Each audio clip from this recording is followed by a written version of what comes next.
Indissociables de nos paysages et essentiels à l'équilibre de la vie, les cours d'eau constituent une formidable source de production d'énergie, propre, sans émission de gaz à effet de serre et renouvelable à l'infini.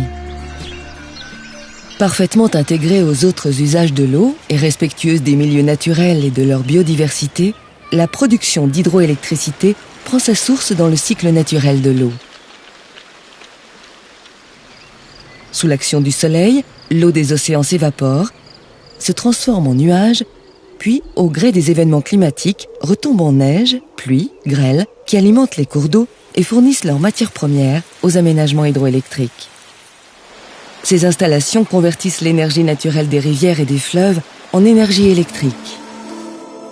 Une turbine, actionnée par la force de l'eau, entraîne un alternateur qui transforme l'énergie mécanique en électricité. Le type de centrale et la puissance électrique fournie sont fonction de la hauteur de chute et du débit.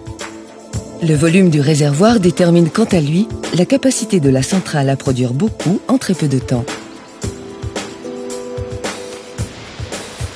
En altitude, les centrales de haute chute fonctionnent avec un faible débit et une importante dénivellation.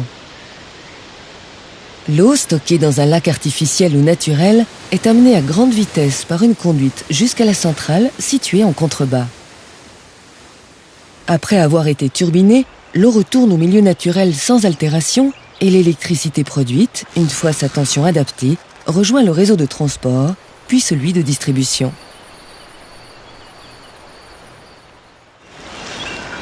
Plus bas dans la vallée se situent les centrales de moyenne chute, adaptées à des débits moyens et des dénivellations comprises entre 30 et 300 mètres.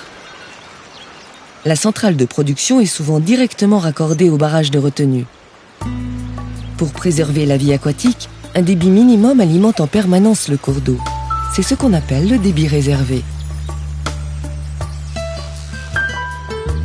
C'est en plaine, là où le terrain offre peu de relief, que se situent les aménagements hydroélectriques de basse chute. Avec peu ou pas de réservoir, ces installations équipent les cours d'eau dont le faible dénivelé, moins de 30 mètres, est compensé par un débit important.